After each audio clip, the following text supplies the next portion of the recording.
कक्षा 9 के प्रिय विद्यार्थियों, गुरुजी हिंदी सागर चैनल में आपका पुनः स्वागत है। जो कल शीर्षक परमहंस रामकृष्ण का हमने पढ़ाया, 2 अनुच्छेद पढ़ाए, तो उससे आगे तीसरा अनुच्छेद अब हम आज आगे प्रारंभ करते हैं। तो आगे का अनुच्छेद देखेंगे। यहाँ तक हो गया था कि स्वामी परमहंस रामकृष्ण जो थे वह ईश्वर के आराधन में सहज रूप से ही उनको श्रद्धा उत्पन्न हो गई और ईश्वर के आराधन के समय पर स्वाभाविक रूप से समाधि में चले जाते थे।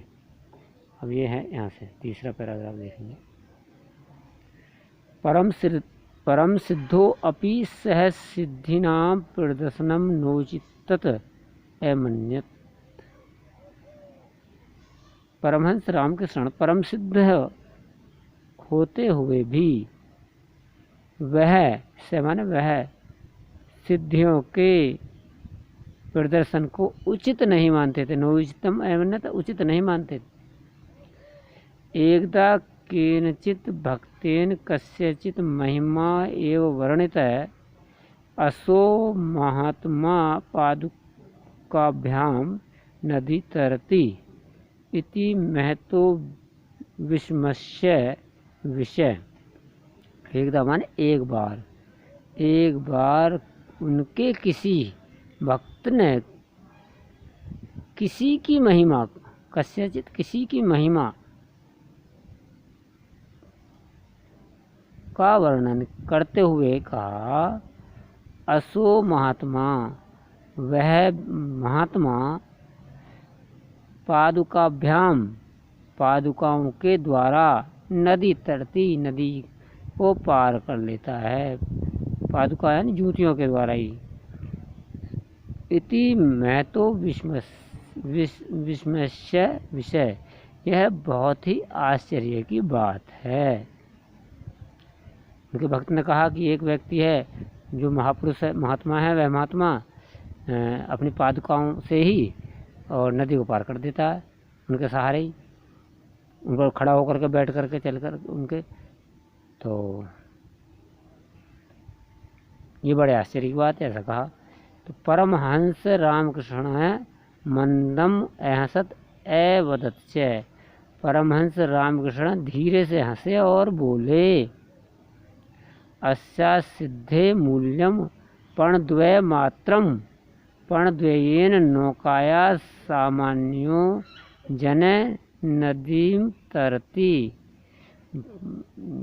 स्वामी जी रामकृष्ण परमहंस ने कहा कि इस सिद्धि का मूल्य, अस्या सिद्धे, इस सिद्धि का मूल्य पणद्वय मात्र, केवल 2 रुपये है। पणद्वय येन नौकाया, 2 रुपये में सामान्य जन है, सामान्य व्यक्ति भी नौका में बैठकर नदी तरती, नदी को पार कर लेगा। ठीक है। अन्य सिद्धिया केवलम पणद्वय से लाभो भवति। इस सिद्धि के द्वारा केवल 2 रुपये का, पणद्वय से 2 रुपये का, पण माने पैसे हैं, 2 पैसे, 2 रुपये यानी 2 पैसे का, 2 पैसे का लाभ होता है। यहाँ पर भी 2 पैसे ही, पणद्वय माने 2 पैसे, पणम द्वय मात्रम, केवल 2 पैसे का लाभ होता है। किम प्रयोजनम एतादृशा सिद्धे प्रदर्शनेन, क्या प्रयोजन है? कोई मतलब प्रयोजन नहीं है इस प्रकार की सिद्धियों का प्रदर्शन करने से। पूरे पैराग्राफ को एक बार समझ लेंगे। परम सिद्ध होते हुए भी परमहंस रामकृष्ण ने सिद्धियों के प्रदर्शन को उचित नहीं माना। एक बार किसी भक्त ने उनके पास आकर कहा कि कोई महात्मा, उसकी महिमा का वर्णन करते हुए, कोई महात्मा पैरों के द्वारा ही यानी पादुकाओं के द्वारा ही, पादुका यानी जूतियों के द्वारा ही नदी पार करता है। यह बड़ा ही आश्चर्य का विषय है।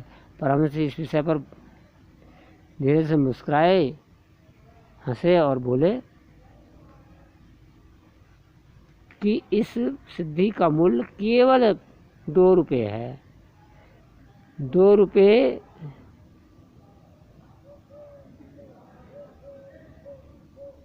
₹2 के द्वारा कोई सामान्य व्यक्ति नदी को पार कर लेगा नौका में बैठ करके। अन्य सिद्धांत केवल, जिसमें हाँ, इस सिद्धि से केवल ₹2 का ही लाभ होता है, क्योंकि ऐसे प्रदर्शन से ऐसे प्रयोजन के प्रदर्शन से कोई लाभ नहीं है। इस प्रकार का प्रयोजन ऐसा प्रदर्शन करने की दृष्टि से लाभकारी नहीं है। इसके लिए आगे देखिए, देखो, रामकृष्ण से विषय एवं विधाम बहवः कथानका प्रसिद्धा सन्ति। रामकृष्ण के विषय में एवं विधा माने इसी प्रकार के, बहवः माने बहुत से, कथानका कथाएं प्रसिद्ध हैं। आजीवनम से आत्मचिंतन नृत्य आसीत। जीवन भर आत्मचिंतन में लगे रहे। परमहंस रामकृष्ण के जीवन भर के आत्मचिंतन के में जो है लगे रहे। अस्मिन् विषये तस्य अनेके अनुभव लोक प्रसिद्ध है। इस प्रकार के उनके जीवन के अनेक अनुभव संसार में प्रसिद्ध हैं। दोबारा समझ लेंगे। रामकृष्ण के विषय में इस प्रकार की बहुत सी कथाएं हैं। वो जीवन पर्यंत आत्मचिंतन में लगे रहे और इसी विषय से संबंधित उनके अनेक अनुभव संसार में प्रसिद्ध हैं। तस्य एव वचनेषु तस्य आध्यात्मानुभवा वर्णिता। तस्य एव उनके ही वचनों में, वचनेषु माने वचनों में, ये माने ही उनके ही वचनों में उनके आध्यात्म का अनुभव वर्णित है।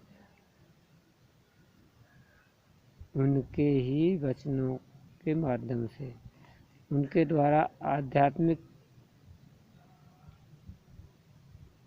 जो अनुभव है वह वर्णित है, अर्थात नीचे दिया गया है। उनका जो वर्णन है, आध्यात्म का अनुभव जो है उसका वर्णन किया गया है नीचे। तो यहीं तक रहने देंगे, बाकी शेष अनुभव कल पढ़ते हैं। धन्यवाद।